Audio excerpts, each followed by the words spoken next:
the Dirty Sports Podcast. I said, welcome to the Dirty Sports Podcast with Andy Ruther and Joe Prano. Welcome to the Dirty Sports Podcast. Welcome to the Dirty Sports Podcast. I'm your host, Andy Ruther, coming to you live from Cincinnati, Ohio, with my co-host from Port Hueneme, California, Joey No Chill Prano. Hello, Andy. Good morning to you. Good morning. We're in the all black today. Blackout gang. What gang? Is that your is that one of the hoodies we got from Dirty Sports back in the day?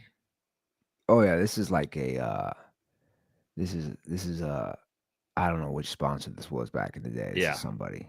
Yeah. You know that's the only thing I have not updated my wardrobe.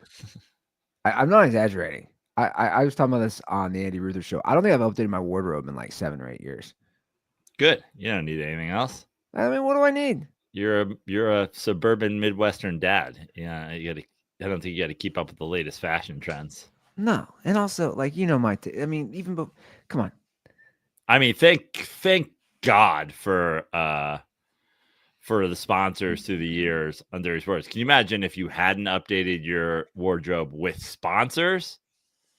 It was, I know you're in a fantastic relationship now, but if it weren't for sponsors and Jenny, you'd still be in like fucking pale white jeans and like t-shirts with fucking, offensive slogans on them. Dude, I was going through my phone the other day. It was me wearing that shirt that said, "I'm here about the blowjob." That's what I'm talking about. It's unbelievable. I mean, you know how Facebook does the memories? What was the Facebook one? An old screenshot popped up, like a memory I had posted of my, at the time, Tinder dating profile. Dude, it was wild. My profile from, I think it was like 10 years ago. It was a picture of me performing, and then it said something like, "I'm probably pooping." No, it said fake mustaches aren't funny. I'm probably pooping. I don't have AIDS. That was literally my dating profile. I mean, facts only. Yeah. It's true, man. I have something I wanted to do. I almost texted you or called you yesterday, but I was like, I'll save it for Dirty Sports. So yesterday, was it yesterday? Yeah, it was yesterday. We recorded an episode of More Stories with Will Forte. One of the nicest dudes I've ever met in my entire life. No surprise. But like unbelievably nice. Literally, he has entered the Adam Sandler zone for Joe Prano, where now you cannot speak ill of Will Forte in my presence, or I will fight you. Like, that's how nice he was. I had that before you even said that. You know me, a big fan. I know. I'm now a MacGruber fan. It's about time. Welcome to the club. He was just an incredibly nice guy. Like sweet heart of a dude. Is that podcast out yet? That'll be out on Tuesday. I'll definitely listen to that. Yeah. It's great. A lot of SNL talk. Oh, and doubly makes me love him double. Jay asked him not to give away too much from the episode, but Jay asked him his favorite musical guest while he was at SNL. And he kind of like hemmed and hawed, and he was like, I don't know. The first thing that comes to my mind is U2. Like, I'm a huge U2 fan, and Jay's a U2 fan, and I'm a huge U2 fan. And I was just like, in this day and age, for a podcast that is not about U2, not like the Octung podcast or whatever, for three dudes to be in a room and just be like, yeah, we're all U2 stans. is pretty crazy. Yeah, it's Because pretty rare. like U2 had the equivalent of LeBron James' decision, where LeBron James spent his own money to buy TV time so that he could raise money for the Boys and Girls Club. And everybody's like, from this point on, fuck that dude. And U2 was like, remember how you used to have to pay for music? We're going to give you ours for free. And everybody was like, fuck you forever. You take your fucking free music, get the fuck out of my life. Enough with all this fucking charity. Yeah. Well, that was definitely a backlash. Which was crazy. It's the same as the decision, like the backlash. It was crazy. It's like, remember when LeBron James raised money for the Boys and Girls Club? I also see why, but I understand why there's a backlash. I'm not saying it's warranted, but like the backlash was like, people were like, I don't want this music on my phone. Get this music on my phone. In the same way the LeBron backlash was like that it was just such a show. Again, I'm not saying it was warranted. People can argue that all they want. I don't really care, but which actually, I don't know if you did it on purpose. That's actually a great segue into Shedeur Sanders. Yeah. So I didn't do that on purpose because I have no idea how this is a segue into Shedeur Sanders. So this is just me sort of throwing it around the back pass to somebody I don't know. Like, you're coming out of nowhere to receive my behind the back pass for a dunk. I didn't know. It's like when I was throwing an under route and like I overthrew it and it was a perfect pass for a post touchdown. Well, I just the hoopla. I mean, he created his own, I don't even know what you call it. Draft room? Yeah, his own. Yeah, that's it. His own draft room. Again, I mean, it's hard to come up with what you call it because that phrase is not a thing. He came up with this. He built his own draft room. Draft rooms aren't a thing, but yeah, exactly. Yeah, it's not a thing. He built his own draft room. No, I mean, I want your opinion before, and this will be obviously a long discussion. I've never seen anything like this in my life. In terms of what? In terms of, like we're saying, he builds his own draft room, the hype, all this. Guys have fallen. You've seen guys fall in the draft. You've seen, most notably like an Aaron Rodgers or maybe even a Lamar Jackson, guys who fall to late in the first round, which, by the way, interesting, combined 6 MVPs between those two. We've never seen it like this, where there's this much hype also built up, like within their own family, obviously. Again, draft room. And he's not even drafted in the first round? Well, I think that's part of it. Is the hype was self-made. There was 100%. A self-made hype from Shedeur, from Dion, from Colorado, whatever. Like, listen, again, we've talked about it at length. I'm a huge fan of what Dion did at Colorado. I'm a huge fan of what Dion does in college football in general, in terms of, if this is going to be the way that college football is ruined, I'm going to play within the lines, but at least I'm going to, prepare these guys to get into the NFL. Like, again, Calipari is putting together teams because he's great at getting guys to the NBA. Yeah. And now you could say, counterpoint, he didn't get his son drafted in the first round. Well, Travis Hunter went, what the fuck is his name? Travis Hunter? Went second overall. Yeah. So obviously he did do that for one of his guys. But that being said, I think that the difference between Aaron Rodgers, for example, and Shedeur Sanders dropping is Aaron Rodgers was at Cal. There was no spotlight on him whatsoever. The hype around Aaron Rodgers was because Aaron Rodgers was really fucking good in college and got himself into the conversation being a top pick, then fell. And obviously, rightfully so, had that hype build up around him because he was at the time, and for the majority of his career, really good at quarterback. Shedeur is part of this whole fucking Coach Prime machine. The quarterback's always going to be the face of a team, and he's Dion's son. But again, I'm a fan of what they all did together at Colorado. And at the same time, as a guy whose team had the 3rd overall pick, didn't want Shedeur Sanders because you're looking at him and you're like, he is his, arm, his throwing style's a little weird. He didn't have any super big games. He didn't in terms of beating huge teams and going deep into whatever. And then he's not that dual threat that some of these other guys have been through the years, where you're like, oh, Deion's athleticism in a quarterback. That's not what we're looking at. So I think the hype being built around him was self-made. And then people were like, that's also something that scares us off. Is not just the football aspect of it, but now you've hyped yourself up. We're not buying in your hype. Now, I'll say one thing.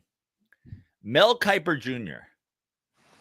apparently loves fucking Shedeur Sanders. Yeah. And I have never cared for what Mel Kiper, Mel Kiper Jr. is wrong more than he's been right.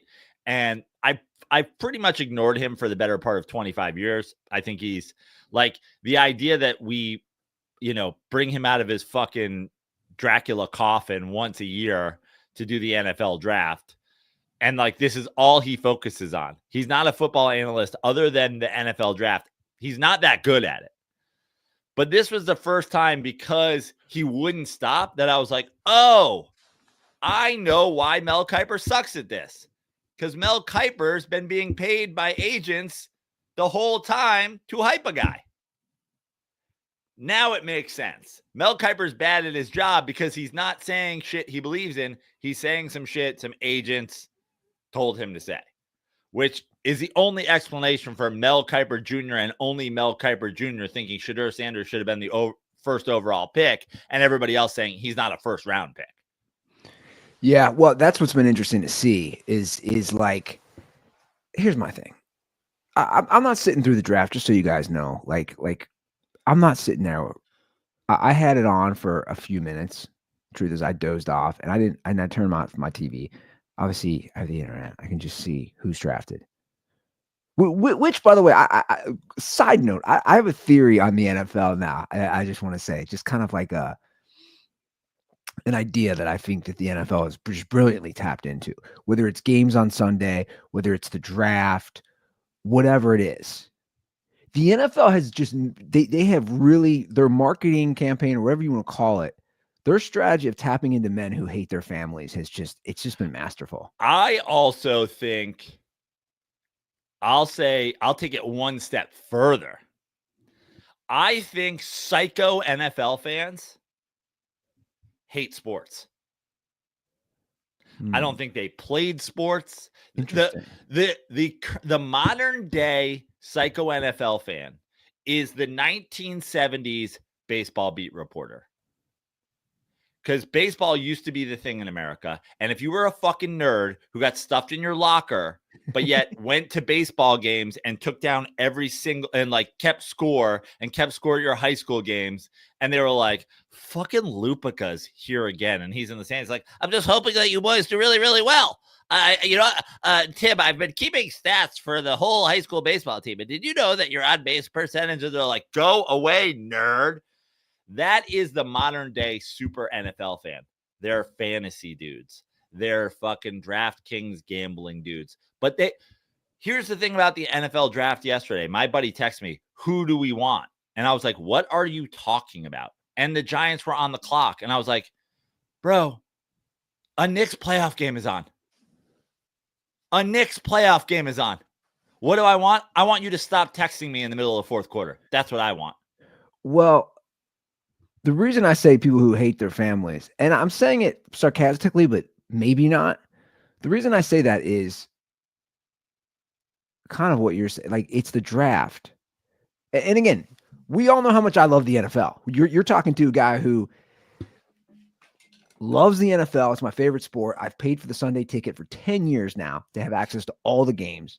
Doesn't mean I don't watch the games. We all know, it's my thing. I watch the games too, but I also watch basketball and baseball. Well, and I watch like if you're watching the draft or if you're watching the Pro Bowl or if you're going to the watching draft. the schedule announcement, you're like big day today schedule That's what I'm announcement talking about. on NFL Network. You don't watch any other sports, and you never touched a playing field in your entire life. It's just like, I don't know. It's just funny to me again that so many people. I'm like, I was getting some text, and I was like, I'm not talking about single dudes. I'm talking about like dudes with families, and I'm thinking like, wait, you're sitting there, you're watching the draft. I don't know.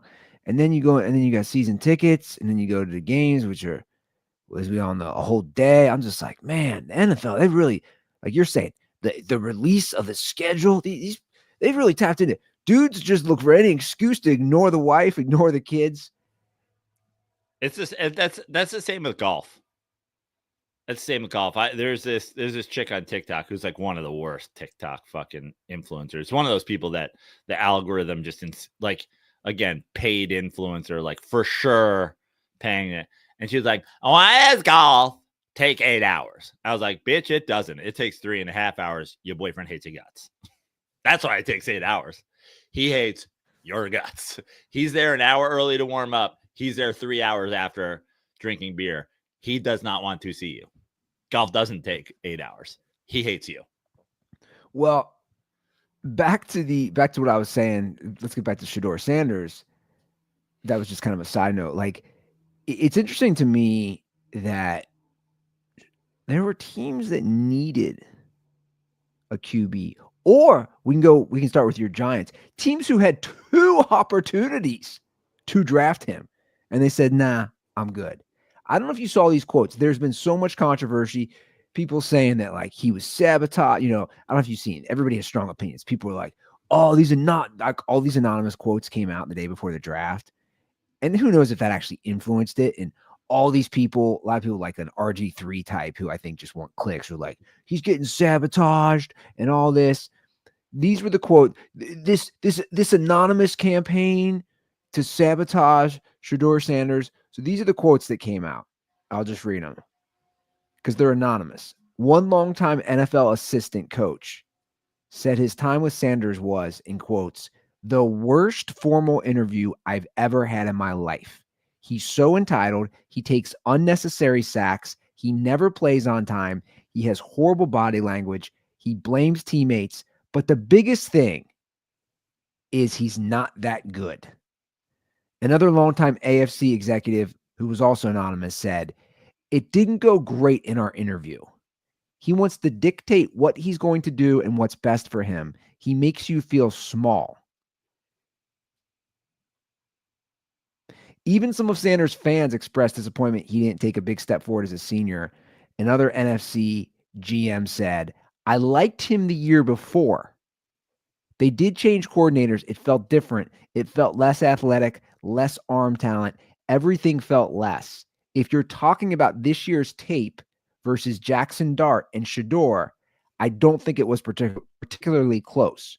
So you have 3 different people who are remaining anonymous. This is what everybody said was the sabotage, who said all these things about him the day before the draft. And there are some people saying he was sabotaged. And I'm thinking, or are they just giving their opinion? I don't know. Like is in sabotage. Why is he sabotaged? Well, they're making it sound it was almost like like there was this, like they were like, collusion going on here or something. I don't know. No, I agree with you. I don't know why. I'm just putting it out there. Listen, we know. Here's some things we know. We know the majority of NFL owners, and this is a fucking fact, are racist old white dudes. Okay? We know that the league colluded against Colin Kaepernick. Okay? But here's what else we know. The first overall pick in the NFL draft this year was a black quarterback. Here's what else we know. The second overall pick in this year's NFL draft was on Shedeur Sanders' team. You want to go, like, everybody knows I'm a conspiracy guy. And everybody knows I fucking was the most vocal opponent of the way the NFL treated Colin Kaepernick. And I'm not trying to talk, but I'm saying, what are the conspiracy theories? He's black and Jackson Dart's white. That's out the window. Cam Ward went 1 overall. This is some anti-Deion, Colorado, Coach Prime, whatever campaign. That's out the window with the very next pick. Shedeur Sanders, as far as the people who are breaking down these players from a team standpoint, not from Gruden's fantasy camp, not from Mel Kiper, not from whoever the fucking mock draft guys are, from a team's standpoint, 32 teams didn't think he was good enough to draft or to trade their pick to somebody else who might want to draft him. It's like these guys, these GMs have been wrong a lot. Yeah. But the point is, he didn't fall to 16. He didn't fall. He's still currently in the process of falling. Well, and that's kind of my point. I agree with you. And that's why I earlier brought up both Aaron Rodgers and Lamar Jackson. There was obviously debate about those guys heading into the draft. Both fell. Again, both now have 6 combined MVPs. So it's like GMs were wrong about them, clearly, but they were still drafted in the first round. I don't think there's, I agree. Like, there's no conspiracy in my mind that 32 teams don't want him because Deion is flashy and showboat. And it's like, but Deion also was loved in the NFL. It's like when we talk about Jordan and LeBron, you can't set up an argument that can be debunked with fucking one word, right? You can't be like, rings over everything. Bill Russell's your GOAT. What? You can't set up the conspiracy. You can't set this thing up. This is a Coach Prime thing. All right. Well, the other kid went second. Yeah. Conspiracy over. The NFL hates black quarterbacks. Cam Ward went 1. Conspiracy over. Yeah, and here's the thing: his video that he put out from his draft room. Dude, you're not helping your cause. I don't know if you saw it. I'm gonna play it here real quick. It's like, I just think it's such, like, to me, based on those quotes, this is one of the reasons why you haven't been drafted yet. We all didn't expect this, of course, but I feel like with God, anything possible. Okay, I'm gonna stop it here. Like, I like Deion as much as you, but like, can we stop, please? Please, Jesus, please, God, can we stop with it? Deion was doing a God tweet again today too. It's just like anything's possible. Well, look who you're talking to. No, and I know, but it's just like it's irrelevant. Also, you're in front. I mean, there's a lot of irony here. You're literally in front of your brand, legendary. There's no hypocrisy like Christian hypocrisy ever.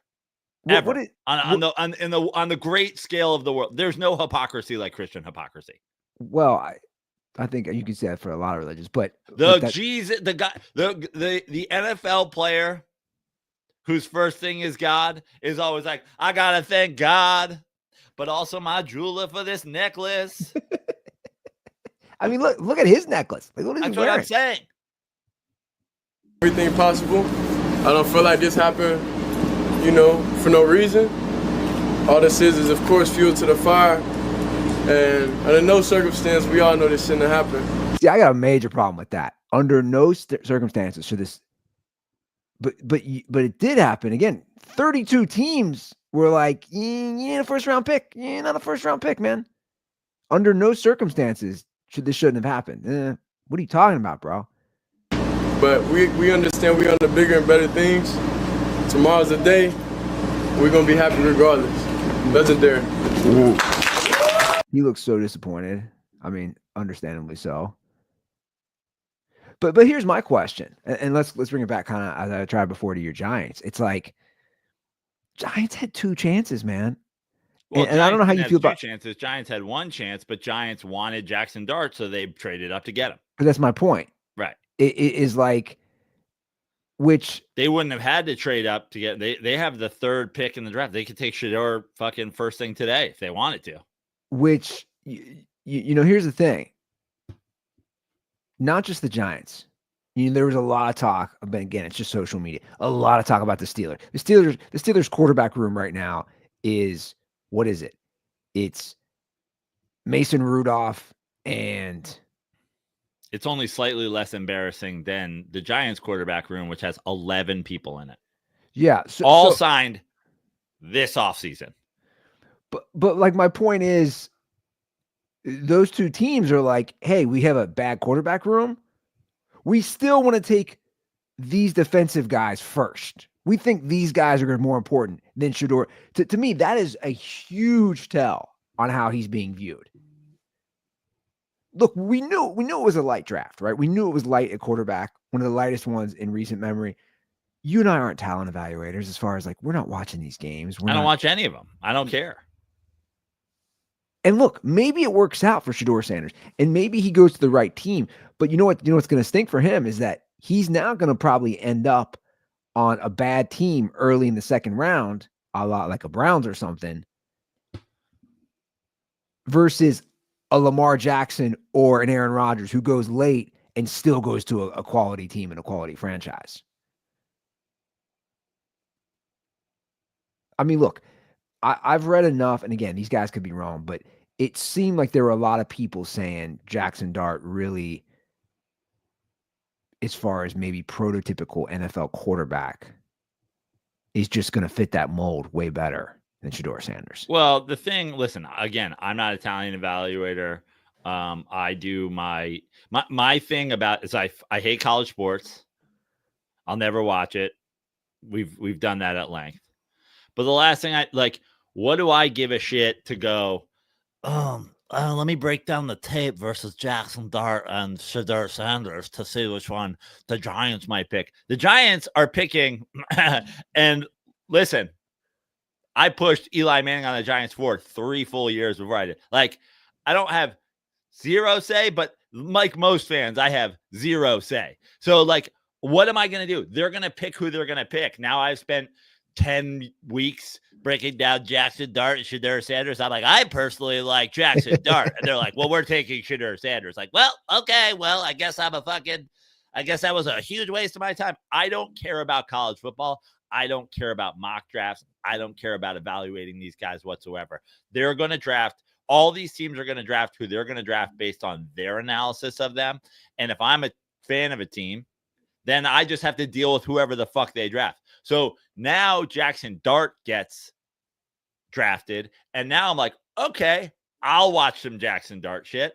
I watched Jackson Dart highlights this morning. I watched the quarterback camp with Gruden this morning. I'm like, what is this dude about? Because now he's on my fucking team.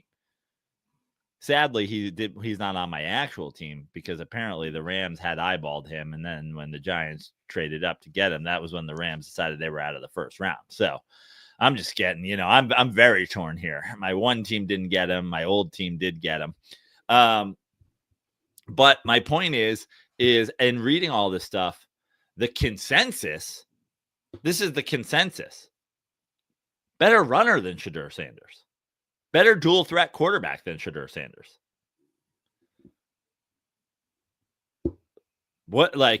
Better thrower of the football, better runner of the football. Now, we also know, and this checks both of their boxes.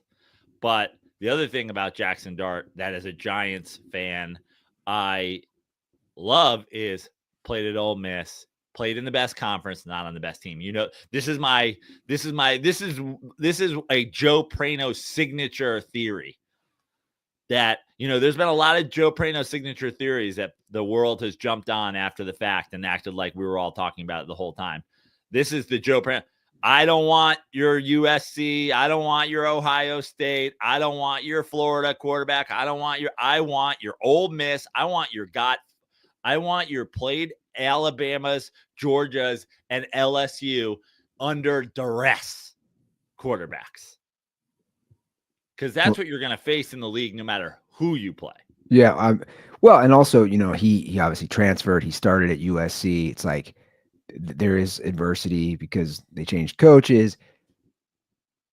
Played with Kiffin, which obviously very prolific offensive scheme. I don't watch it either, but I like it as a guy who has no skin in this game with the Giants. I was like, I like it. They go defense, and they have a young. Well, they go best player in the draft Yeah, for fucking once. And then they say, hey, we need a QB. Obviously, our future's not Tommy Cutlets, Jameis Winston, or Russell Wilson. And it's all like, of which were signed. Like that's the one thing that still I go, all right, you like him, Dable likes him, whatever. And obviously there was no guarantee you were going to get this kid that you like, right? But if we had eyes on QBs, if we had eyes on we're going to take a QB in the draft, why did we sign 3 QBs this offseason? So you went in to fucking seasons going like Tommy Cutlets is our backup. But now we're going to have 2 veteran quarterbacks, Tommy Cutlets and the guy we draft. Well, Tommy Cutlets is going to be cut, right? Tommy Cutlets is going to be cut. Theoretically, one of the other guys. But then, like, why are you like the Jameis thing gets more and more fucking. The Jameis thing is weird because I saw didn't Brian Dable already say yesterday? I thought he said Russell's going to be our starting quarterback, and then they'll probably Jacksonville will probably get in at some point. So signing Jameis Winston 2 days before you signed Russell Wilson before you drafted a guy, like, yeah, no, trust me, I don't get it either. It's bizarre. Hatred of money, I guess. Yeah, it's definitely bizarre. I mean, again, this was, in my opinion, has been an interesting draft because it's like you see a lot of defense early, and then you see. I'm like, I have my take on running backs. Now I know running backs can be great, but it's like, oh, Pete Carroll, first pick, top 6 with the Raiders. He's gonna go with Genty at a Boise State. It's like, okay. Again, I'm not like I don't know enough, so I'm not gonna diss it. I'm like, I don't know. I just feel like Pete Carroll's the type of guy who can get like a bargain bin running back. But well, maybe this guy's that good. I don't know. Right, but also I think what Pete Carroll, listen, and we'll get to this later on in the show. But my Mets this offseason gave Juan Soto all that money. They paid Pete Alonso, and they're going to have to pay Pete Alonso. They got Francisco Lindor a couple of years ago. They signed Nimmo. They gave Jeff McNeil. And then everybody's like, cool story, bro. How about the pitching staff? The one thing that David Stearns has showed and the Mets pitching lab has showed, we're going to bargain basement pitchers, and we're going to turn them into better pitchers than anybody we could have possibly signed at way more money. Yeah. So Pete Carroll is a defensive guy. Pete Carroll, I mean, you go back to the 2012, I think it was, draft where they were drafted and they got like hammered for the 2012 draft. That was the draft they drafted Russell Wilson in. That's the draft they drafted, Irvin in. They're like criticized at some of their defensive picks. Who the fuck is this guy? Pete Carroll is like, don't worry about the defense. What I need is a fucking competent quarterback who's not going to turn the ball over. And I need a running back that I'm going to pound the ball down your fucking throats and play defense. And don't worry, I don't need to go out and spend the draft capital on this because I am a defensive legend. I will find guys that you didn't know. He's the defensive version of Sean McVay. Some guy that he takes in the 3rd round is going to be the best safety in football 5 years from now. And everybody's going to be like, oh, what the fuck? How did this happen? So yeah. I think he's like, especially in the next couple of years of getting this team back on track, it's like, how about just a fucking horse that I can hand the ball off to 25 times a game? Yeah.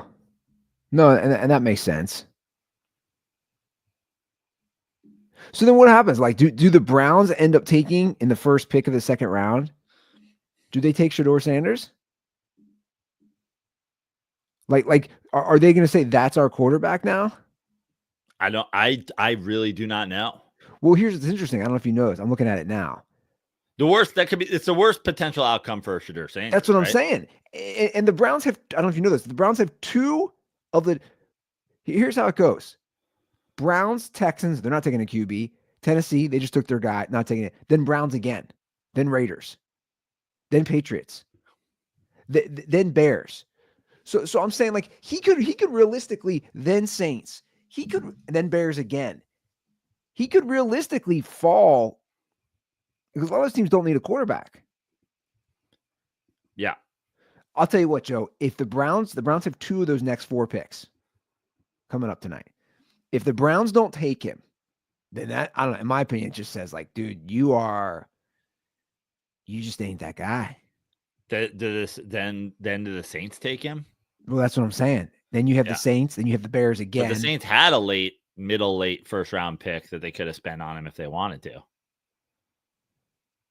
And then you have the Jets, the 10th pick of the second round. The Jets. If I was Shedeur Sanders, I'd be like on the phone with New Orleans and be like, just what do I got to do to get there? If I was Dion, I'd be like, what do we got to do? Well, that's what I'm saying. Cause you got basically his only options there of the first 10 picks of the second round are Browns, Jets, or Saints. If I was Dion, I would be on the phone with the Saints. I'd be like, if I can get him to you, will you take him? And if they say yes, I'll call the Browns. I'd be like, he ain't fucking playing for you. He ain't fucking playing for you. I'm rich already. He's rich already. What are you going to give him that I can't give him? I'm Deion fucking Sanders. You're Cleveland. I'm Prime. He ain't playing for you. If I was his dad, that's where I'd be. I'd be like, he ain't playing for you. Did you see who was the guy? Let me look it up. Kelvin Banks Jr., who the Saints drafted and his baby puked on TV. Yeah.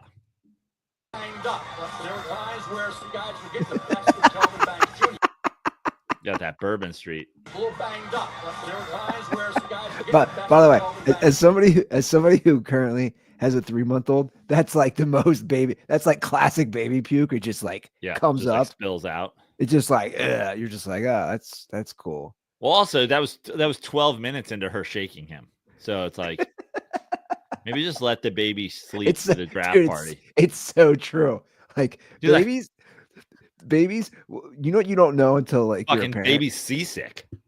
And also what you don't realize until you're a parent is that like what can upset their stomach is literally you like, oh, I didn't let the food, something minor like, oh, I put the baby down 5 minutes earlier than I should have after they ate. Yeah.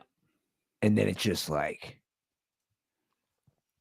also like, I thought that was interesting. Like, cameras are there. Like you got this newborn, you're shaking.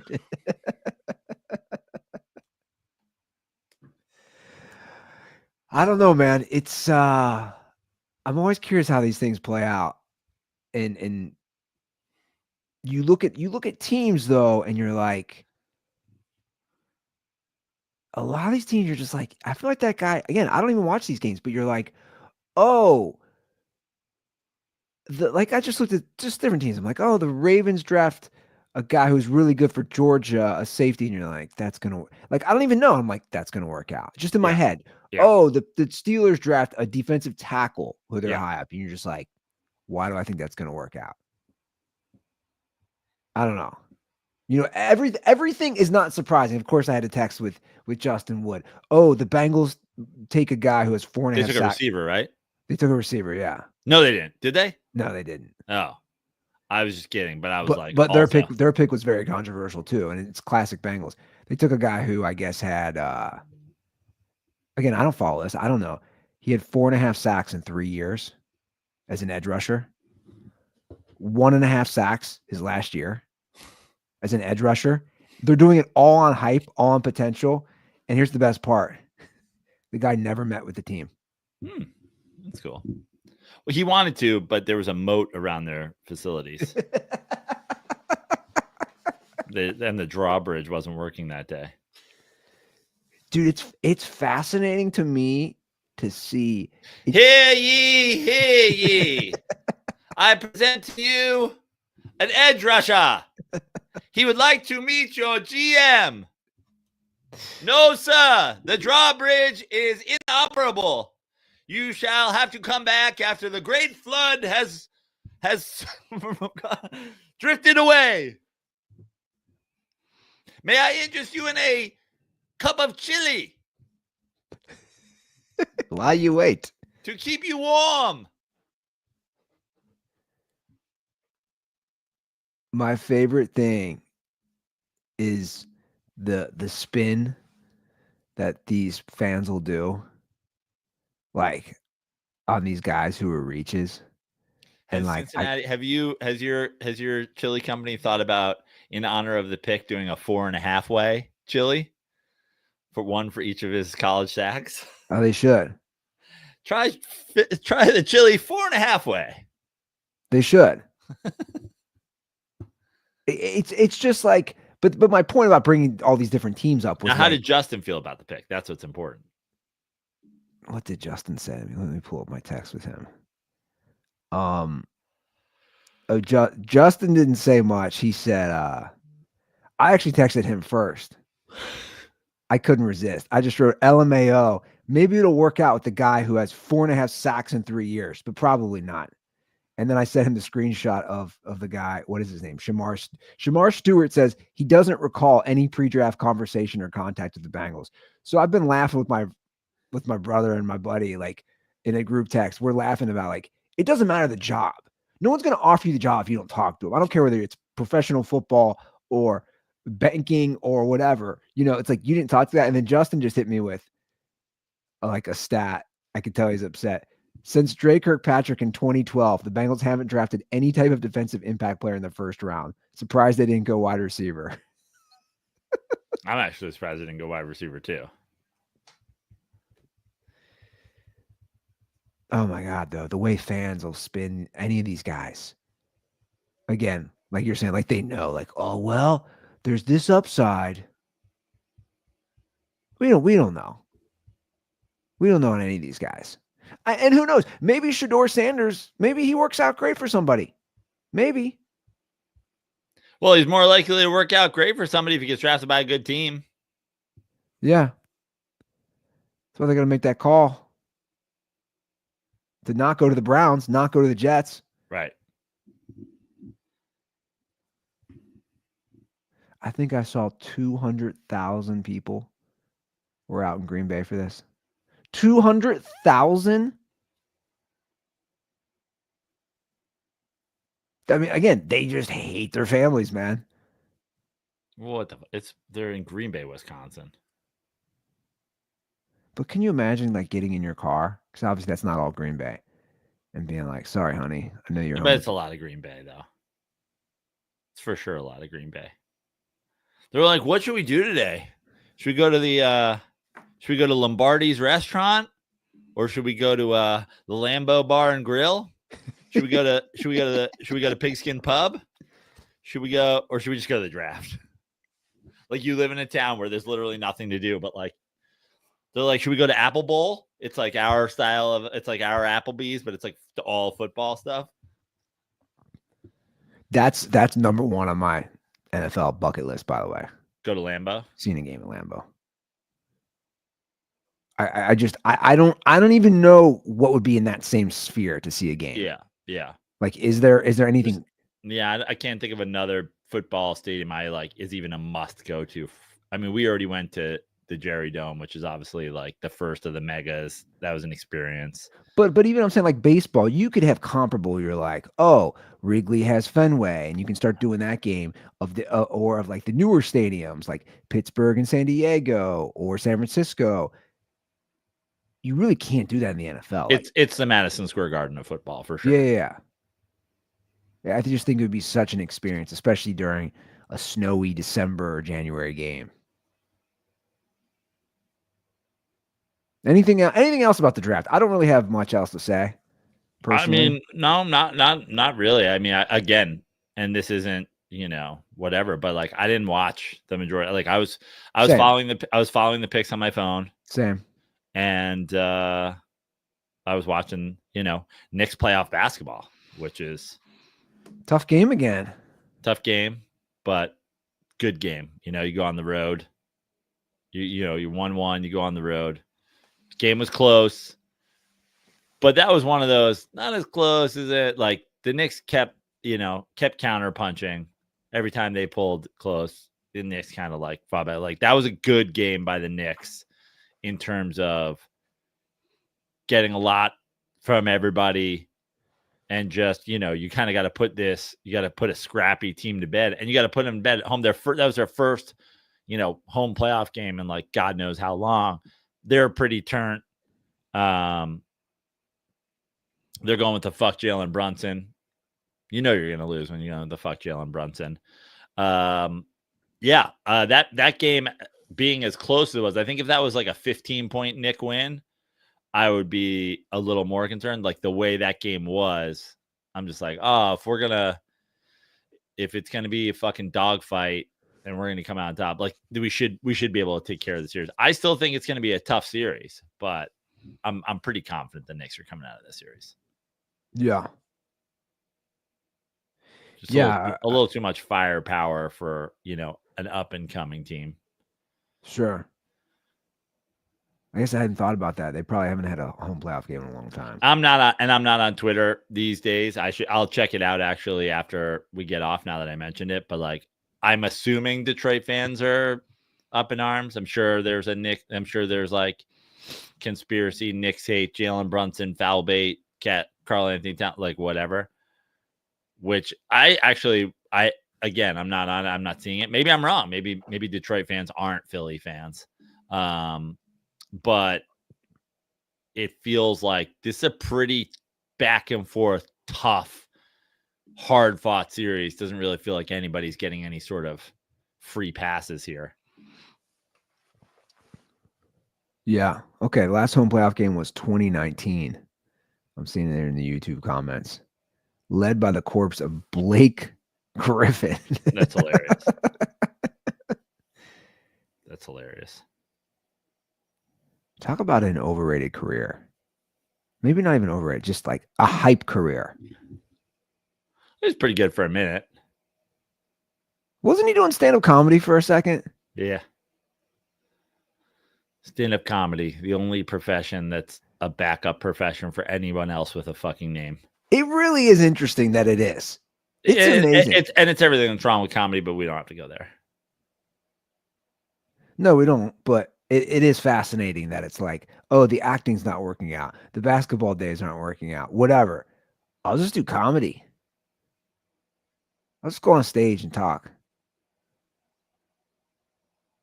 You say Knicks in 6? Yeah. Might even be Knicks in 5, but it's not Knicks in 7. It's probably Knicks in 6. Are you surprised how that Nuggets game 3 Nuggets Clippers? Not really. I mean, with how well the Clippers played down the stretch, I mean, everything you need to know about that Nuggets Clippers game, if you didn't watch, and I was watching the other game because it was a comeback, that OKC Memphis game, and the Clippers game wasn't that close for the majority of it, but I was bopping back and forth, is look at, I think there's 4 players in the Clippers starting lineup with 19 points or more. They're just a deeper team than the Nuggets.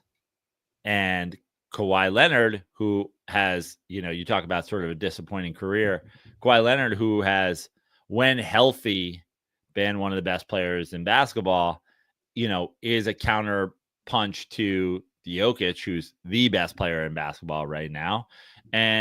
But when Harden plays well and is hitting his shots, like you get 19 from, I think it was Kawhi, Powell, Zubats, and Harden. And I think a couple guys off the bench with like 12 or 15 points. Like the Nuggets after that title run been crushed by depth, lost some of their key like bench pieces. I think it's going to be a good series still, but like, and I'll say I'll still go Nuggets in 7. Even though I think Clippers are more talented, deeper right now, I think I might still go Nuggets in 7. But that's a 7-game series, if you ask me. If you're saying that, the Nuggets have to win the next game. You're not going to come back. I mean, obviously it's happened. It's happened to the Clippers. It has. Down 3-1. Yeah. It's very rare. I think it's going to be a back and forth series. I think it's going to be 2-2, 3-2, zigzag, 3-3. Yeah. I gotcha. What do you think happens? Let's talk the other LA team. What do you think happens tonight? Minnesota 3.5-point faves. It's a tough one. I think this is also a back and forth series. So I think this will be a 2-2 series. Hard to say. I'm gonna go Lakers win tonight. Minnesota wins 4. Okay. But I think, again, the Timberwolves have been so good late in the season.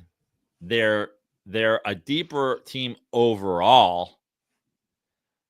They have a guy who's young and athletic and has the ability to go off. But in terms of just scoring and just like Luka, LeBron, Reeves, you just need to have games where those guys don't like everybody doesn't go, because they're gonna put Luka into the pick and rolls and get Luka. They're gonna switch, they're gonna get him the matchup he wants on switch, which I saw in the Knicks game, and we obviously saw it against the Timberwolves last year when he was on the Mavericks, which is getting Gobert in a switch, getting Karl Anthony Towns in a switch, putting those big guys on skates and hitting shots.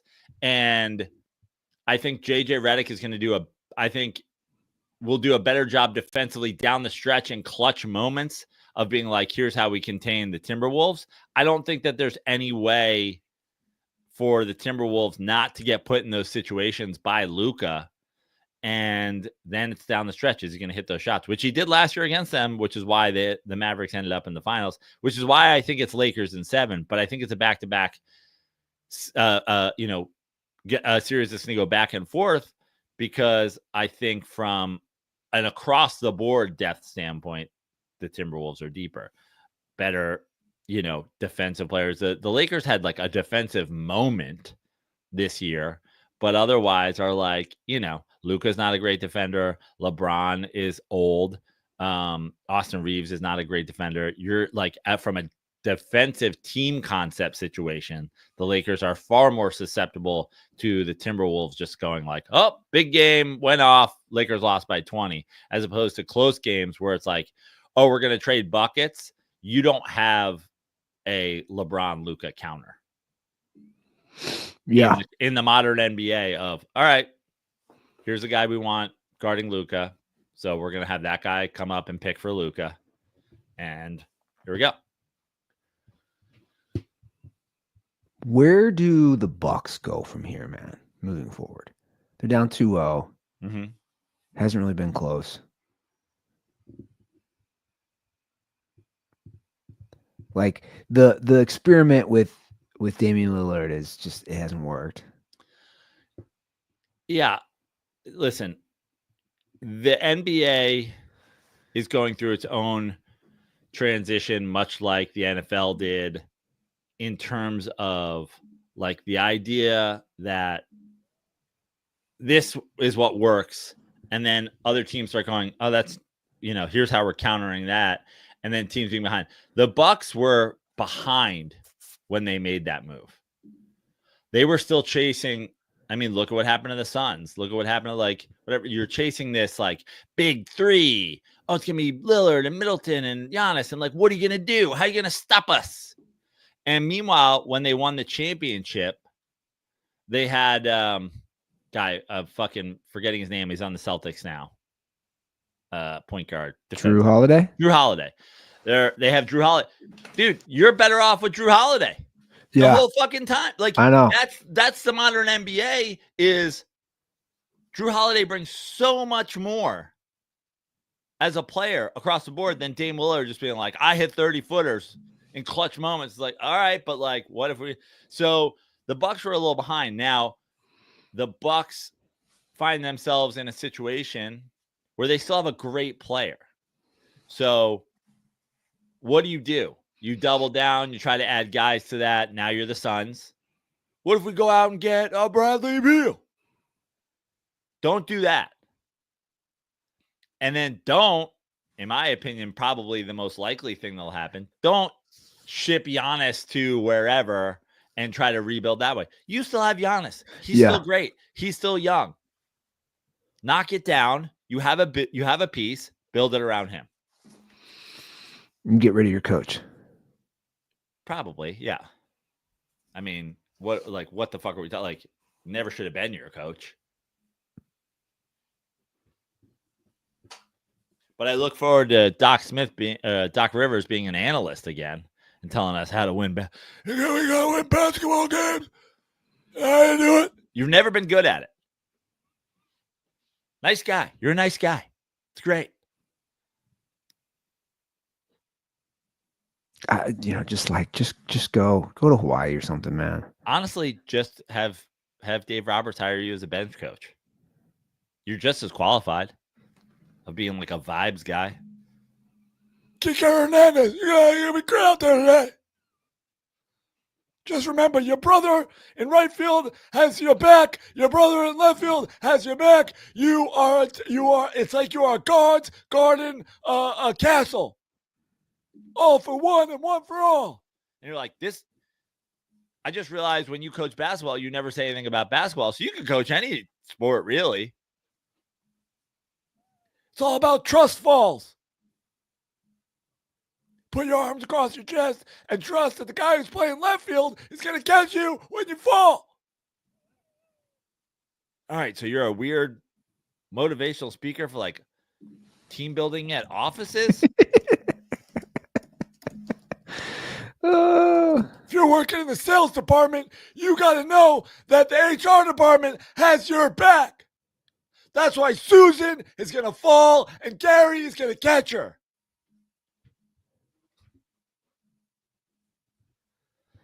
I'm sensing like a hint of like Manhattan Jew in Doc Rivers. Can I say that now? Can I say that? I don't know. Can you? Can I say it? Can I say it?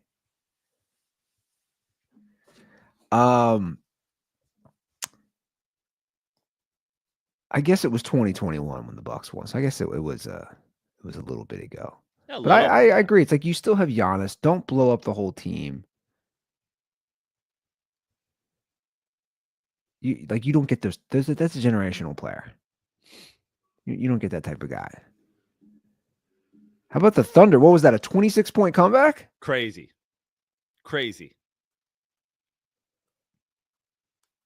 Was that like one of the biggest ever?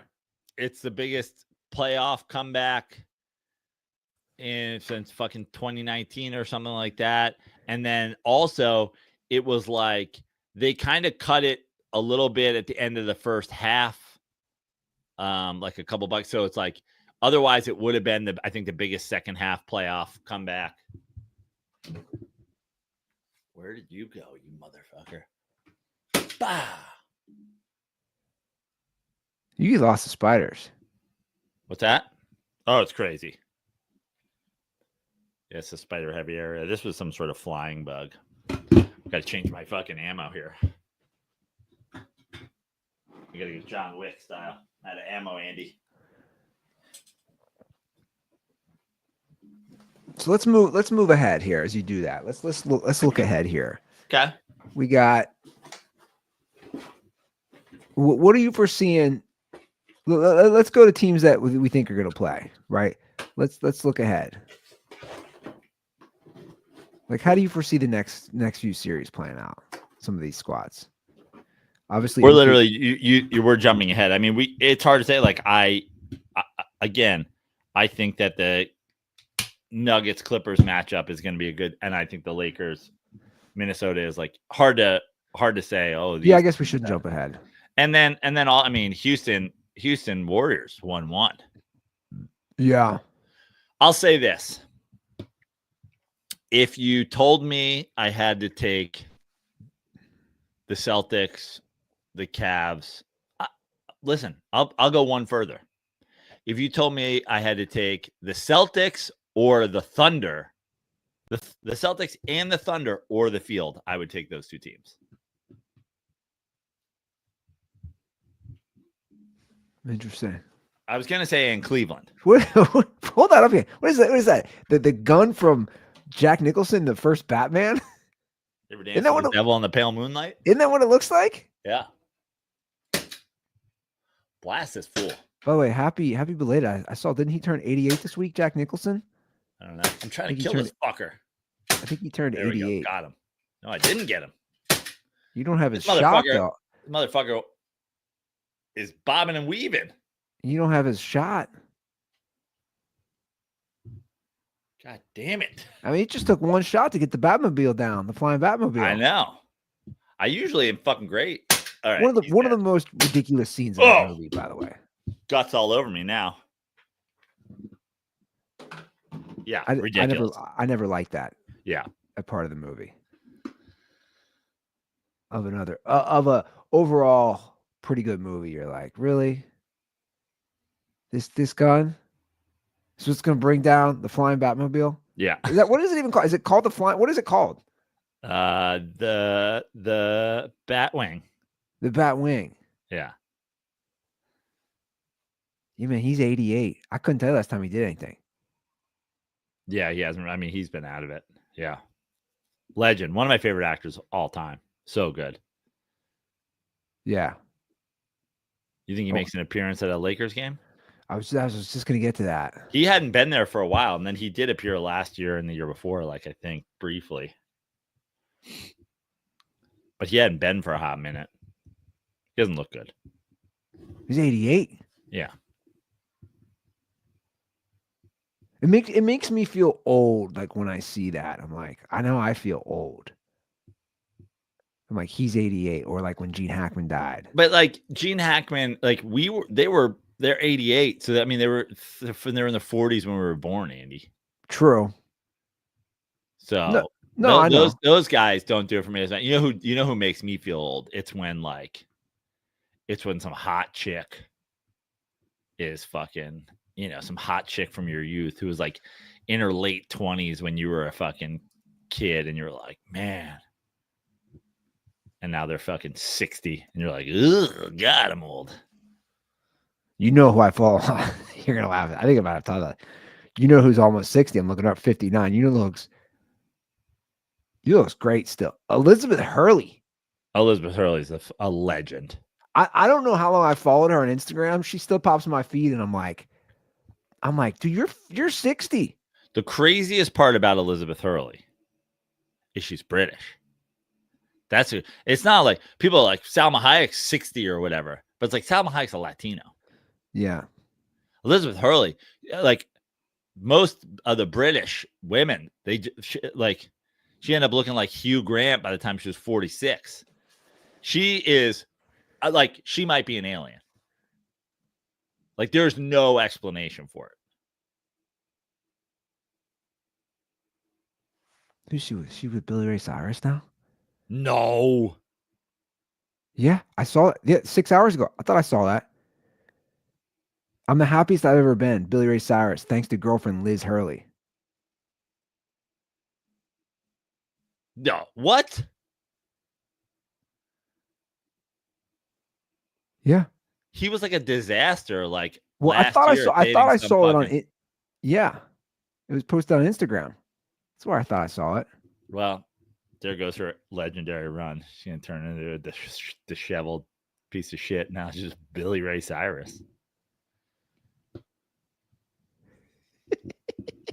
I can't even believe that. Yeah, Billy Ray Cyrus, man. Those two together. I guess I'm trying to think like it's crazy. Well, actually, so she would have been. I'm thinking when Austin Powers came out. She was already like 35. Yeah. Which is like you don't even like. I never would have thought she was already 35. Yeah. Like when that came out. Whatever happened to Mike Myers too? Where are all these people? Oh, you remember? Didn't you see Mike Myers like recently did the Elon Musk thing on SNL? So it looks like he got stung by a swarm of bees. I didn't see it. Which worked out perfectly for playing Elon Musk, but he doesn't look great. You know my opinion of I struggle with SNL at this point. I just like again, there's a finite time in the day, man. I gotta be in Reddit forums. No, I'm kidding. I know you think I'm all down these Reddit forums. Only because every day you tell me something you read on Reddit.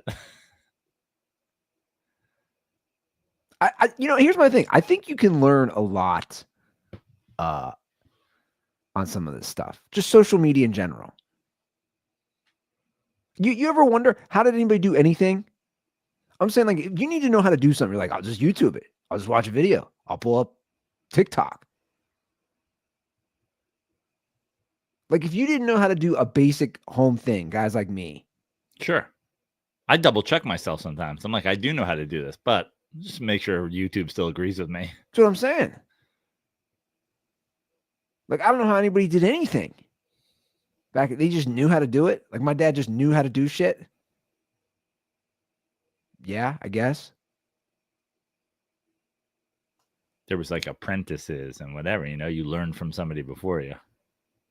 Now your dad's on TikTok, so he can't teach you. So you got to learn from TikTok yourself. Yeah, it's true. What's going on in the baseball world, Prano? What's going on in baseball? I don't know. The Mets are the best team in baseball. Do you think they're getting the Miller Lite bump right there? Oh my God. You know what I didn't realize until I saw it the other day? And obviously it's not hard. It's not difficult math to do. This is the 50th anniversary. Oh yeah. The 50th anniversary. This is the golden anniversary of the Golden Pilsner. Yeah. It's the 50th anniversary. Yeah, I knew that. I posted on my Instagram the other day. So, I ran out of Miller Lites during the Sunday live watch. I go to the supermarket. I was like, I could get the 30 pack of cans, right? But I'm also like shopping. I was like, I gotta carry the fucking 30 pack of cans. I was like, or I could go with the 18. Now, this has always fascinated me. The 18 bottles and the 18 cans are the same price. That's a no-brainer to me. That is interesting. I was like, 18 bottles. No doubt about it. I'm getting 18 bottles. And listen, I got a, Miller Lite. If you're listening, the configuration of the Miller Lite fridge that you gave me isn't perfect for bottles. Nonetheless, I bought 18 bottles. On my way home, coming through my back gate, the handle breaks. The bottles fall. Now, if I had gotten cans, everybody would have survived. Miller Lite starts pouring out of it. And I'm like, my girlfriend's like, or my fiance, everybody corrects me from when I say my girlfriend. My fiance said, I've never seen you so upset. I was like, I've never been this upset. This is the most upset I've ever been. And I was like, the real question is, now I got to open this. How many broke? Thankfully, only one. Oh, wow. Thankfully, only one. But I took a picture of it and I posted it on my Instagram of just the beer spilling out of the hole of the down Miller Lite thing. Hello, darkness, my old friend. I was like, literally the worst day of my life. It was on Easter Sunday. I was like, there is no God. This is how I know there's no God. Wow. But load it up because we have once again another fantastic sports weekend ahead of us. Best team in baseball, the Mets. We'll be playing the Nationals. That should go relatively well. We got Knicks playoff basketball. We got Lakers playoff basketball. We got the rest of the draft. I mean, MillerLite.com/series. That's what I should have done. I said I was going to do it last week, and I didn't do it, and then I had to panic and go buy it. Should have just had them delivered. That guy never would have dropped it. Well, you said it earlier. It's a great beer that's been trusted by beer lovers for over 50 years, for exactly 50 years, I should say. Miller Lite, great taste, 96 calories. Go to MillerLite.com. It's right up there on the screen, /dirty sports to find delivery options near you. Or you can pick up some Miller Lite pretty much anywhere they sell beer. It's Miller time. Celebrate responsibly. Miller Brewing Company, Milwaukee, Wisconsin, 96 calories and 3.2 carbs per 12 ounces. Let me also talk about the 96 calories. Can we just talk about this for a second? I don't know if you guys know how many beverages have more than 96 calories. A lot. The other day, I was like, I'm going to have a beer. And listen, I've been working out a lot lately. I've been like, whatever. I was like, do I need a beer just to have a beer? I was like, I just bought should I keep them in the fridge? I'm already down one after the devastating fall. I go, do I keep them in the fridge? I've got a weekend of sports watching ahead of me. Maybe I just have a ginger ale from the fridge. Maybe I don't go out to the shed, get a beer. I'm just going to have one, And then I was like, 130 calories. Now I'm going to go get a Miller Lite. And I did. And it was perfect. A steak dinner with a Miller Lite. Crazy. 96 calories. I saved myself 34 calories. And I had a way better beverage to go with a steak dinner. Yeah, and it doesn't fill you up, man. You don't feel bloated. Miller Lite, it's just so goated. It's so good. The 50th anniversary. As I get older, that's like a feeling I hate. I used to not care as much. I'm talking about in general. Just like the feeling of bloated. It's like, especially if like I eat crap at night, and you're just like, you just sit in your stomach as you go to sleep. Wake up, just feel old. That's what's clutch. It's not that many calories. And I'll be home next week. I'm going to go to a Mets game. I've talked about it before. Coming up the stairs, making a left. Miller Lite, sausage and peppers. Cannot wait. Best team in baseball, Andy. It's April. Yeah, okay. Okay, I'm just saying it's April.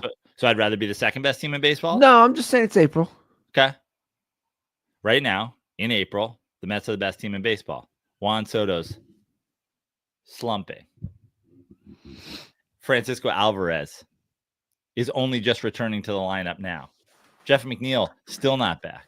Frankie Montas, still hurt. Sean Manaea, still hurt. Two guys from the pitching staff. Your starting power hitting catcher, your top utility guy, all been hurt. Best team in baseball. Sweep the Phillies.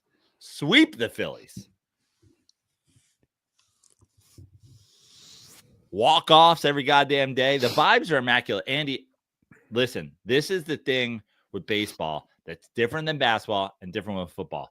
My three sports are baseball, basketball, and football. The other team is bigger, faster, stronger than you. You ain't winning a football game. The other team's bigger, faster, and stronger than you. You ain't winning a basketball game. The Mets have Juan Soto, who's bigger, faster, stronger than everybody, and he's not playing well. The guys who are coming up with clutch hits every goddamn day. It's a Starling Marte. It's a Jesse Winker. It's a Luis Torrens. It's a fucking Ryan Stanek. Everybody's doing it. And of course, Pete has been on fire. And Lindor has been, I think Lindor's hitting like 600 in at-bats to start games. The vibes are incredible. Now, I have something for you, Andy. I really want you to weigh in on this. So I saw a guy on TikTok. I should have sent this video to you, but it's easy to just break it down for you. He said, Carlos Mendoza, the Mets manager, is as important to this team as anybody. I don't know if I agree with that, but he certainly has the vibes in order. He certainly got everybody contributing. Like the unity of this team is unmatched. I saw this guy say, is it weird to buy a Carlos Mendoza number 64 jersey? They don't even sell them. He's like, I'd have to have it done, but like The manager. He's like, what if I go? He's like, I can't believe people didn't do this. No one's really ever done this. He can't believe like Yankee fans weren't in like Joe Torre jerseys. I can't believe. He's like, is it weird for me to go Carlos Mendoza on the back of a 64? And I commented and I said, you hit a certain age as a baseball fan. And I've bought a lot of Mets gear recently. I bought a crew neck sweatshirt. I bought a t-shirt. I bought a new hat. I buy whatever, but I don't buy jerseys anymore of my teams. I'm not going to have a Jackson Dart jersey. I'm not going to have a Malik Neighbors jersey. I'm not going to have a Jalen Brunson jersey. I'll buy them for my nephew, buy it for my niece, but it feels weird for me as a 45-year-old man to wear the jersey of a 25-year-old Puerto Rican baseball player. Is the Mendoza jersey my workaround? Do I go Carlos Mendoza manager jersey? No. No? You don't wear a jersey of a manager. Come on. But I'm saying, why not? I guess is the question. Hey, Spider, you ever dance with the devil in the pale moonlight? I don't know. Am I wearing a hole in the wall? Am I wearing a jersey of a? It's like wearing a jersey of your manager, like your manager at a job, because it's still the same title. Manager. You don't wear a jersey of anybody at your job. Like it's like wearing your manager's jersey. Yeah, well, you also wouldn't wear the star salesman's jersey. I mean, if I saw a Yankees fan in a Joe Torre jersey, I'd be like, yeah, I don't like it. I just think it's weird. Yankee fans would never do that though, because they need the open buttoned Judge jersey with the Judge name on the back, even though Yankee jerseys don't have names on the back. They go, fucking Aaron Judge. You're obsessed with Yankees fans. Well, now. This is important. This is important. Okay. This is like saying I'm obsessed with hating Jameis Winston, or obsessed with hating Kirk Cousins, or obsessed with whatever. I'm just a man. You could be. And so hold could on. I. It's fine. Hold on.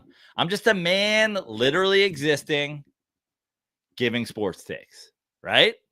Here I am, a man. This is back in the Twitter days. I'm just a man watching sports, watching the NFL, giving sports takes, watching my Knicks play, giving sports takes, right? Carmelo Anthony, Jameis Winston, Russell. We also have this show, right?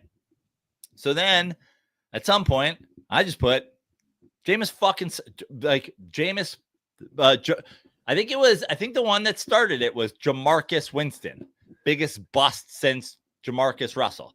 And then out of nowhere comes Jameis 1 of 1. And we're off. Now my hate is in response to your fucking lunacy.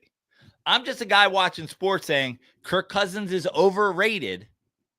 It was ludicrous for this Vikings team to be this close to a championship and pay Kirk Cousins the most money that's ever been given to a quarterback at the time. That was a ludicrous decision. And here come the Vikings fans. It's fucking legit. He just beat the Bills on a way fumble. You're a fucking hater. Why do I care about what happens in the NFC North? But now I hate Kirk Cousins because of your response. Now I'm committed to hating Kirk Cousins. I merely said, hey, I know everybody's sucking Russell Wilson's dick, but I'm watching the games, and the guy holds the ball too long, and the guy, if you ask me, has been carried by elite defenses and has not showed me that he is the next Joe Montana that everybody. Now Andy Ruiz is like, he's a top 5 quarterback in the league. You fucking kill yourself. You love fucking Ryan Fitzpatrick. Now I have to point out every time Russell Wilson shits the bed, and now Russell Wilson's on his 4th fucking team because Russell Wilson's overrated. Now, This is what happens. I'm just a man existing, rooting for the Mets. The Mets signed the biggest free agent in baseball. The biggest free agent in baseball. Good luck. He doesn't play defense. Good luck with your pitching staff. Overpaid DH. Couldn't hold Judge's jockstrap. Now, my life is, hey, Yankee fans, remember when you said this? Remember when you said good luck with your pitching staff? Remember when you said Juan Soto sucks? Remember when you said this? Remember? Because fuck you. That's why. So, yeah, I'm obsessed with fucking hating Russell Wilson and hating Kirk Cousins and hating Jameis Winston and hating Carmelo Anthony and hating the Yankees and hating Michael Jordan and hating Kobe Bryant because idiots out there are going, you don't know what the fuck you're talking about. Get fucked, losers. You better hope the Mets win the World Series, man. People are going to come at you. For what? Oh, you're shit talking. All I'm doing is saying what the fuck you guys said the pitching was going to suck. They have the best pitching staff in baseball. Sorry for reminding you of your own words. You said Mets are going to be dog shit because you're vain. Cool. Guess what? Soto's slumping, and the Mets are the best team in baseball. So, okay. Come back to this in October. Literally in October, Aaron Judge choked away this World Series single-handedly. What are we coming back to October for? Would you rather see a Mets World Series or a Knicks title? I think, listen, this has switched a lot over the years. I would have said, I think I would have always said Knicks because I have seen a Mets championship in my lifetime, but also I've seen the Knicks have taken me to such bottom of the barrel horribleness. I think I would have always said Knicks. I think what flipped the script for me, and it's still a toss-up, but I think what makes it the Mets now is ownership. Steve Cohen has come in and been like, we're going to win a fucking championship. I don't care if I lose money doing it. He's the opposite of every sports owner ever. He's the opposite of every sports owner you hate. I don't care if I lose money. I want this team to win. I'm going to do whatever it takes to win. James Dolan still owns the fucking Knicks. They do a row of former players at all these playoffs games. Starks is there, Larry Johnson's there, Spreewell's there, Ewing's there, Charles Oakley's not there. And it's like, you got to remember that piece of shit still owns the fucking team. I want them to win because finally he's stepped back and he's turned the team over, whatever. And I love Jalen Brunson. I love Josh Hart and I love whatever. And it would mean so much to me. And the electricity inside the Garden for a championship game 7 would be, but the Mets have, like, Steve Cohen has also changed Citi Field into a place where you can, like, day in and day out, the fans there are fucking nuts now. They've lost one game in Citi Field. They just had a 7-0 homestand without a day off. It is becoming an electric place as well, but nothing will ever top playoff basketball in Madison Square Garden as part of a fan experience. That's why it's still a fucking toss-up. But I think at this point, it's the ownership. I want this Mets team to win. Interesting. I would have thought you would have said Knicks just because they haven't won in so long. And that's why it would have been that way forever.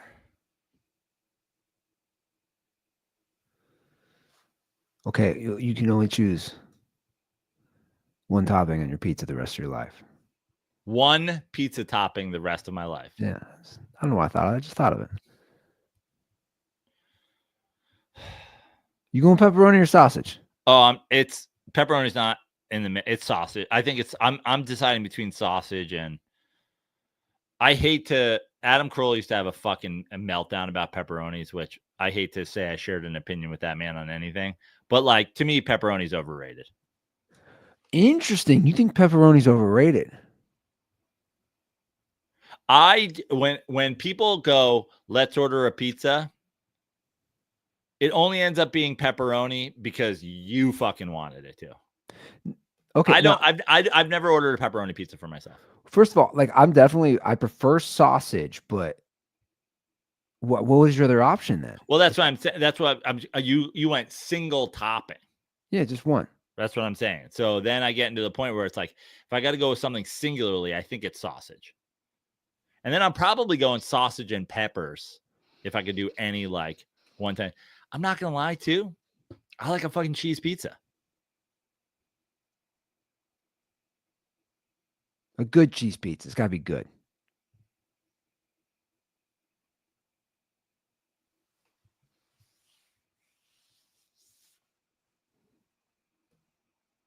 I mean, you can't be out here going like, I'm a buffalo chicken pizza for life guy. You're like, you can't do that every fucking day.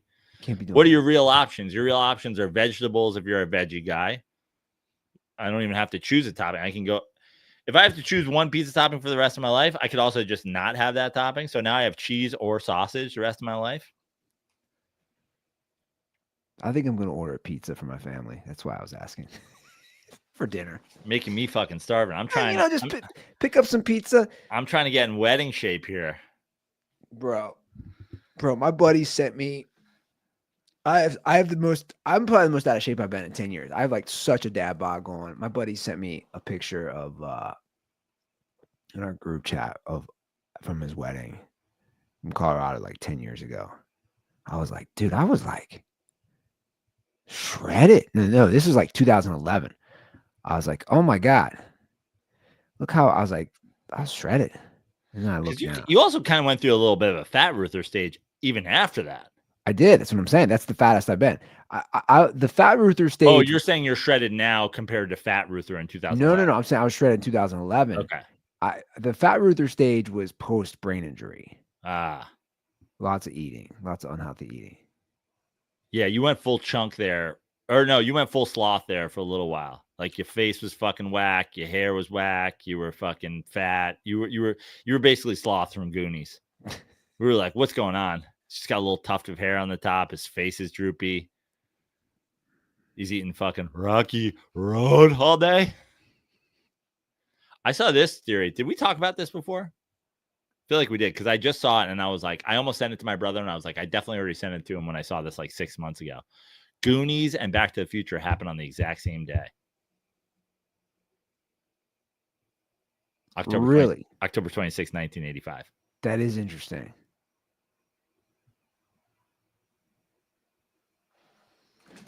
Interesting. Mm-hmm. I wonder if that's a coincidence or there's something behind that. Steven Spielberg's behind it, I'm assuming. Yeah. Because he executive produced both of them, basically. Yeah, it's true. I think they're remaking Goonies. It's just, But they're not remaking Goonies. They're doing like all those folks are coming back, right? They're not doing like new kids. I don't know. I thought I saw something, just like a headline. Listen, some of these things have been good. Top Gun Maverick was fucking bomb as shit. That also wasn't a remake. That was a second. That's what I'm saying. Okay.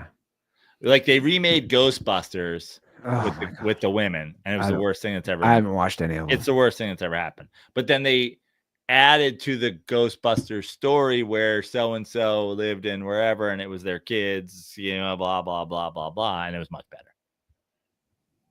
It still wasn't great, but it was much better.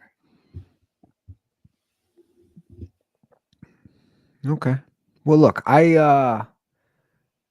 gotta get moving here. Okay. Okay, go pick up the kids from daycare. So they don't even get fucking summer Fridays, dude. It's unbelievable. It's April 25th. Do they have to wear their uniforms? Are they in like fucking skirts and ties and like plaid? They like Catholic. Is this no Saint whatever's? This is a. Also, is that not a thing? You're like you're a product of like Catholic. They don't have just like Catholic daycare that's like way cheaper, and but they also like put them to bed to hymns or whatever. Well, I actually learned. With him in the unity of the Holy Spirit. Everybody's going for nap time. That would be a good nap time. That would put me to sleep. That's what put me to sleep. Thursday, I did learn there's a church, but it's not Catholic. There's like a Presbyterian or like Lutheran. There's a church by me. There's a daycare in the back. It is, I think there is religious themes, which like whatever. But I don't know. I haven't even looked into that one. And you got little girls, so what are you worried about? It's the little boys you can't be sending to church daycare. Yeah, I didn't think of it that way. Yeah. I mean, they'll probably go to Catholic schools. So I don't know, but no, to answer your question, there's not, and no, they're not uniforms, dude. I can't. I mean, Isla she likes to dress like the kid from Big Daddy. Just in galoshes and bro, she's big into like 30 packets of ketchup for lunch. These pink rain boots now she's wearing everywhere. Love that. I'm just like, she's Kanye. Less anti-Semitic. You saw the whole Kanye thing recently, by the way? Yeah, he claimed that he used to fuck his cousin, basically blow his cousin, get head from his cousin. Suck off his cousin. I just when he says, I just don't know what to make of any of this. I don't know if any of this is true. I just don't know what to make of it. I feel like it's 100% true, and it's just like also that's so weird. Like, but what? Like, it's crazy to be like, what else can I mine for attention? Because he has a new album out, right? I don't know. Who the fuck knows? I thought I saw it. It's like, oh, he made a song about how he used to suck off his cousin. Oh well, yeah. I mean, I did see that, but I mean, is it from an album or is it... I don't know anymore with these guys. Yeah. It's tough to keep up. Like, we haven't heard of Pete from Diddy. Is Diddy still alive? I don't know. Haven't heard a single word. I watched all these documentaries on him 3 months ago. And we just don't hear a word. Don't hear a word. I do find it interesting that the same lawyer that represented all those women with Deshaun Watson, all those women against Diddy, is now the same lawyer, Tony Busby, against Shannon Sharp. We didn't even talk to Shannon Sharp thing, but we can keep letting things unfold if we want. Yeah, no, I mean, we can talk about it for a minute. Whatever. Shannon Sharp. We have a. Let me put it this way. I'll give my initial take, and people can say what they want. I just think it's interesting that there's news that he has a $100 million offer for where his business is going and his own career and his content and all the influence he has. And then this lawsuit happens a few days later. I don't know if you saw that. Like, there was rumors that he would have a $100 million deal. I'm just saying, I find that interesting that this all happens. And then it's a blackmail situation, but then he doesn't settle, and then they go with it anyway. Here's the thing, and I haven't read enough about it to know if anything that happened was like oh fuck, that happened. Well, the audio is released, but they were also doing role play. Yeah, exactly. That's what I'm saying. That's what I'm saying. I don't want to say he didn't do anything that's absolutely horrible. I just haven't dug into it yet, so I don't know. But losing a job at Fox or whatever. Here's the thing about, if you're the guy who's about to give Shannon Sharp $100 million, like, if you're a fucking podcast company or you're what, like, him doing a podcast about it isn't going to get like not watched and not listened to. Like, the money, like, there's still money to be made there. Look at all the people who doesn't need ESPN. That's what I'm saying. He doesn't, like, you don't need, but the $100 million deal wasn't from one of these networks. No, it wasn't. That's what I'm saying. So that when you're a big conglomerate and you have board members and you have whatever, you have to go, I can't have this. We can't have this. Then people can say this and this and this about us. If you're just like a guy who's like, I'm going to invest in fucking Shannon Sharp's podcast life and his video shows and whatever. How does this change anything? You're still going to get the clicks. You're still going to get the views. Well, I don't know if you saw there's that clip. It's interesting, which really blew Shannon up as far as in that world. We obviously always knew him. We were sports guys, but the just outside of sports, his podcast and his whole, Shannon Sharp's empire, which he's straight up building. That's the truth. Was the Cat Williams interview. Yeah. And I don't know if you see it's resurfaced now. The part where Cat says why he doesn't mess with white women. Yeah. And how they'll come at you, and you're a black dude, and I'm telling you how, and he's saying how it looks, and he says, "I love white women. I'll mess with them because of this." Also, no one can have a better bob than me. And I'm just saying, like, here's the thing: I was having the Karen and fucking the Karen. I listened to the audio. I saw the text messages which he released. It just, again, I'm not making an assumption either way right now, but it sounds like it was like a graphic sexual kink, BDSM, all that stuff was in a relationship. Now, could the lines have been blurred? Sure. But again, it's the same guy. It's the same guy involved in Diddy, Deshaun Watson, Jay-Z. And I'm not saying those guys are innocent either. I'm just saying it's the same lawyer. Yeah. Who's just like a leech just latching on to get this money.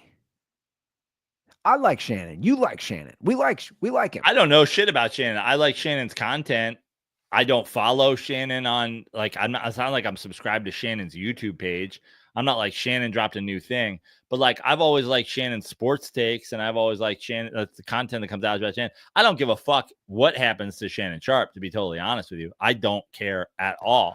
But my point is that from a business standpoint, for an independent person, again, this is the Trevor Bauer thing. Everybody's like, Trevor Bauer, this. First of all, she was knocked unconscious. Okay. He fucked her while she was out cold. You can't consent to anything when you're unconscious. But also, I didn't follow closely. Like that's known. Yeah.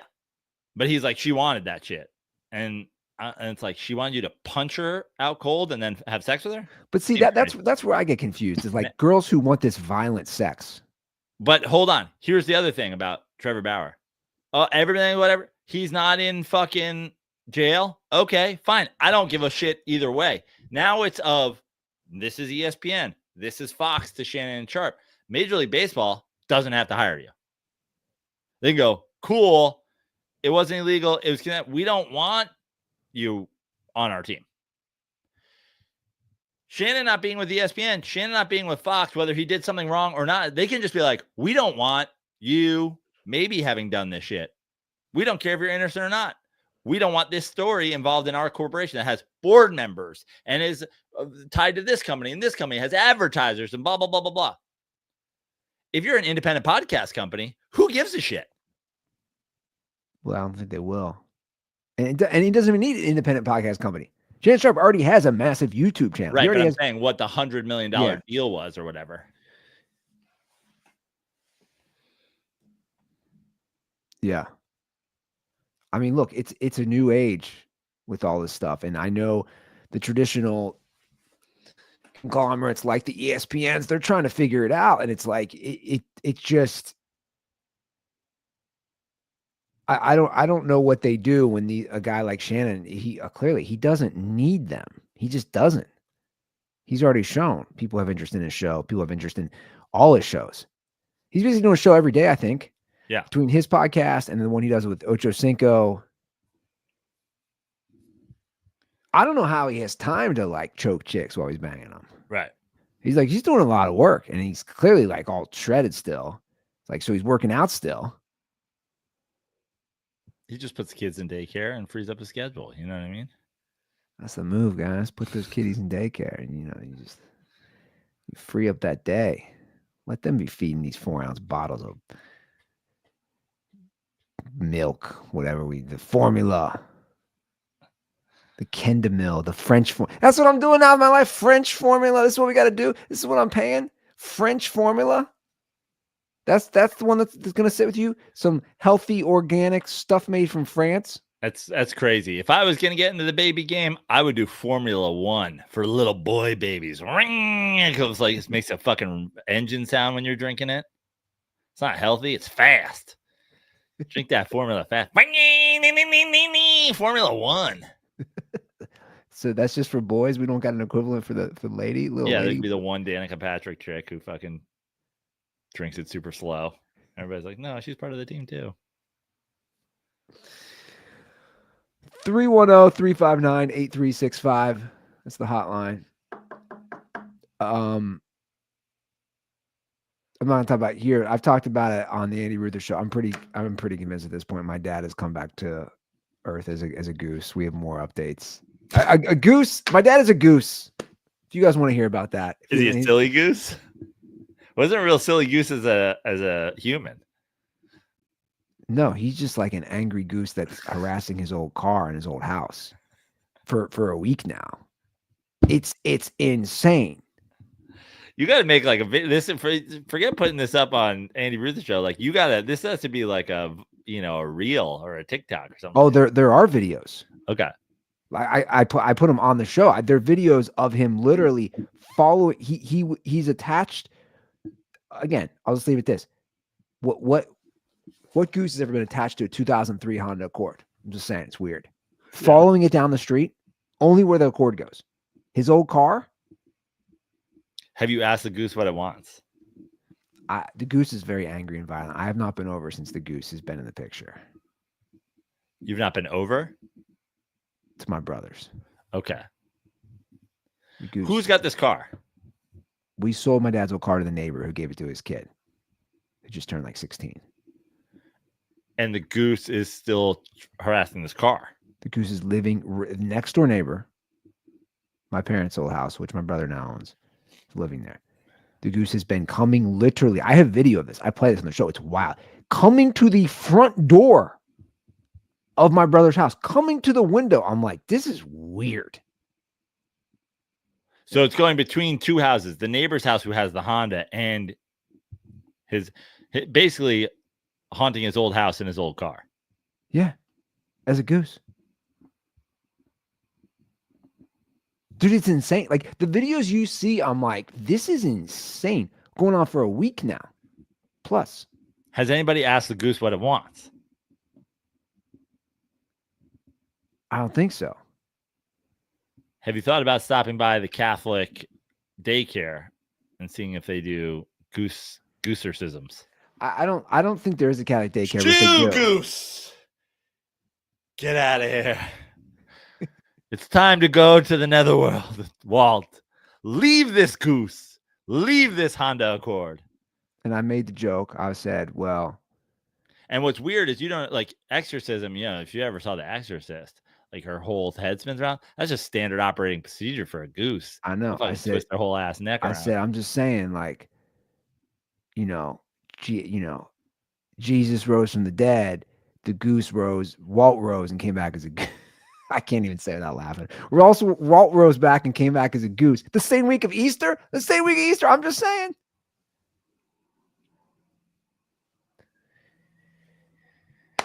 Anyway. That's what's going on. Well, listen to the Andy Ruther show. Watch the Andy Ruther show. Keep up with Walt returning his Goosegate. Also, I do a big review of Buffalo, the status of Buffalo Wild Wings. Have you? I went to a Buffalo Wild Wings the other day, and it was not a good experience. Well, that's what it's based on. Yeah. Have you thought about just talking to the goose and saying, "Talk to me, goose"? Maybe hold Walt's old dog tags and just go, "Talk to me, goose." Yeah, or just hold up a picture of Anthony Edwards as Goose in Top Gun. Yeah. Yeah, I had a pretty bad Buffalo Wild Wings experience the other day, too. We can get to that next episode. You can follow me at Joe Prano on all social media. Come to see me in in Georgia at the Athens Comedy Festival next Friday. You can come to see me this Saturday at the Westside Comedy Theater in Santa Monica. Gonna be a great show tomorrow night. Stay tuned. Lots of stuff coming. Booking some dates. So joeprano.com and at Joe Prano on all socials. Cool. Let's fucking go Mets. All right, guys. Thanks for listening. Thanks for watching. We'll be back on Monday. Have a great weekend. And as always, stay dirty.